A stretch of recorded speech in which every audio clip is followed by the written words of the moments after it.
Looking for financial support that strives to honor your community's rich heritage and cultural practices? Introducing RBC Origins. Our Indigenous banking specialists provide resources and advice that can help transform your ideas into tangible progress and community prosperity. At RBC, we're committed to driving your goals forward. Learn more at rbc.com/Indigenous. RBC, ideas happen here. I'm Rick Harp. This is your APTN News Brief for Thursday, July 24th. We begin in Huntsville, Ontario, where a three-day premiers meeting wrapped up Wednesday. A gathering that on Monday included a roughly 2-hour session with Indigenous leaders. Here with reaction from two of them, Fraser Needham. On Monday, members of the Assembly of First Nations, Chiefs of Ontario, Métis National Council, and Native Women's Association of Canada got an audience with Canada's premiers. AFN National Chief Cindy Woodhouse-Neepanak says the meeting was cordial, but First Nations want the provinces to be more inclusive when it comes to First Ministers' meetings. It's so important that First Nations people have a proper full seat around the table.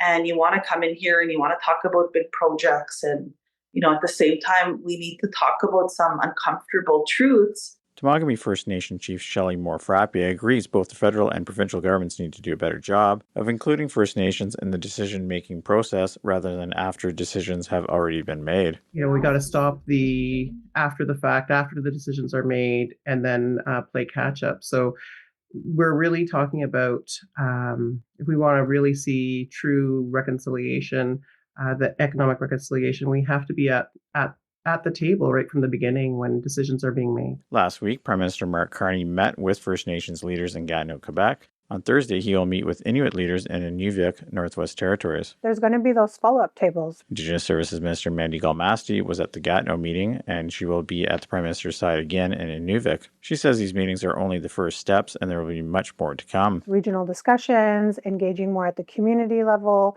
coming to understand what is the approach provincially with the relationship to the Indigenous communities that are within those provinces.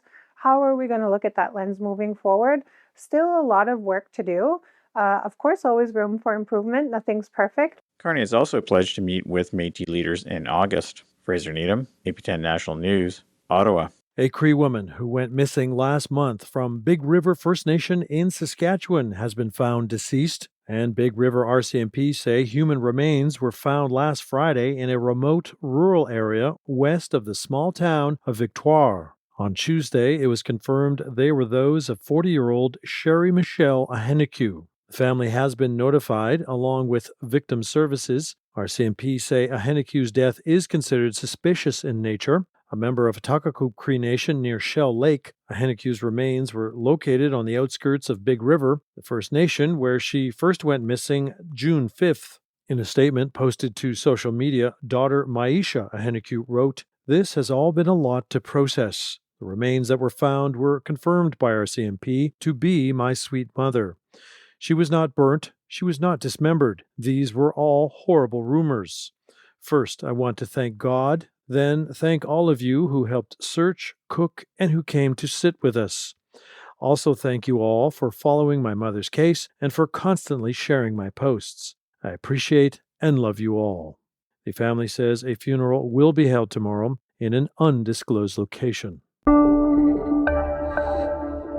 A member of the Federation of Sovereign Indigenous Nations is calling for greater transparency, a call that comes in the midst of a forensic audit.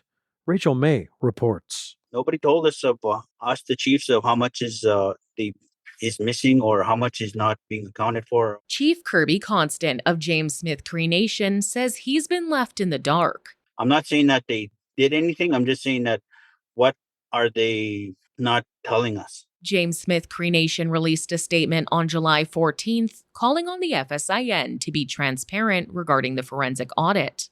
Chief Constant said that last year he raised concerns about FSIN's handling of COVID-19 funds.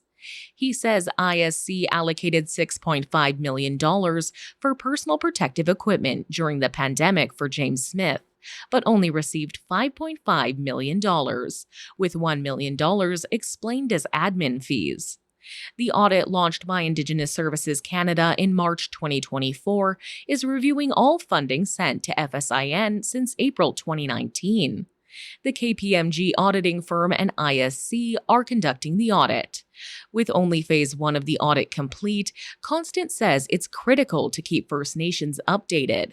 He's calling on FSIN to share any findings so far and to release a statement when the final report is done. Really hope if there was any misappropriation of funding, that something does happen, and if it does, that there's steps taken to rectify this so that this doesn't happen again. Rachel May, APTN National News, Saskatoon. Still in that province, where northern wildfires have led to recent evacuation orders. They include Canoe Lake, Canoe Narrows, the northern hamlets of Cole Bay and Jans Bay, the resort subdivisions of Lac La Plonge and Little Amiot Lake, the villages of Beauval and Pine House, Ile à la Crosse, Montreal Lake Cree Nation, La Plonge Indian Reserve and Pasternak, and English River First Nation.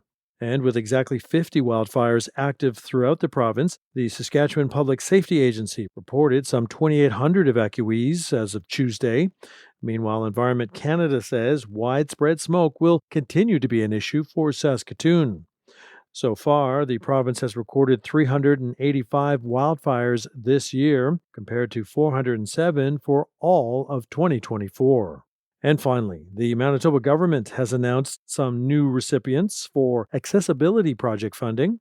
With the details, Sav Jonza. The Manitoba government is looking to make the province more accessible for its residents and visitors living with disabilities. Through this year's Manitoba Accessibility Fund, more than $800,000 will go to businesses, nonprofit organizations, and municipalities with projects to remove barriers and create awareness. From accessible wayfinding in museums to inclusive programming in libraries, schools, and art organizations, from rural municipalities to urban centers, these projects are helping us imagine and realize a better Manitoba for all. Projects from 34 organizations have been selected for the grants. This is the fourth year of the fund, which has provided more than $3 million to 142 recipients so far. The Arts Accessibility Network Manitoba won an award for their project last year. It audited different arts venues across Winnipeg and Brandon to see if they met various accessibility needs. We got together with the community in 2022 and across 3 or 4 different online sessions, we spoke with the community to say, what do you need to participate in the arts?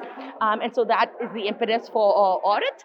And this way we can collect the information that all members need, and it's all in one place. So they just have to go to our website.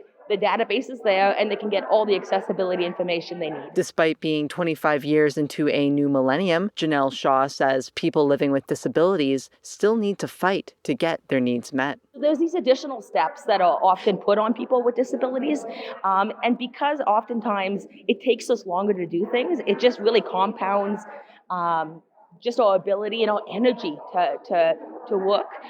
So it's really important that we continue to advocate that, that we continue to just push the ball on accessibility, because a lot of people are really interested, but they don't know how to go forward. Shaw says it's important to meaningfully consult those impacted by accessibility barriers when looking to break them down. Sav Jonza, APTN National News, Winnipeg.